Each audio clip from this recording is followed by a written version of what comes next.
খুবই সহজ পদ্ধতিতে পমফ্রেট মশলা ফ্রাই বানাবো। তার জন্যই মাছগুলো ভালো করে পরিষ্কার করে ছুরির সাহায্যে অল্প অল্প গাটা কেটে দিয়েছি, যাতে মশলাগুলো ভালো করে মাছের ভেতরে ঢোকে।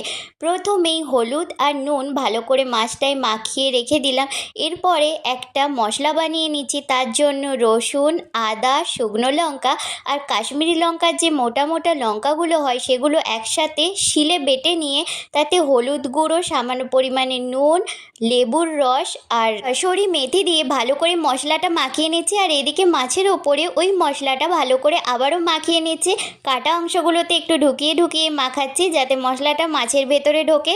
আর 1 চামচ বেসন আর সামান্য পরিমাণে কর্নফ্লাওয়ার দিয়ে আবারও ভালো করে মাখিয়ে নিচ্ছি। আমি মশলাটা অনেকটাই কম পরিমাণে দিচ্ছি, তবে তোমরা অনেকটা করে বেশি পরিমাণে যদি দাও তাহলে আরও সুন্দর মাছটা ভাজা হবে আর বেশ সুন্দর খেতে লাগবে। তবে কম মশলাতেও কিন্তু মাছটা কম যায় না, তাতেও বেশ ভালো স্বাদ আসে।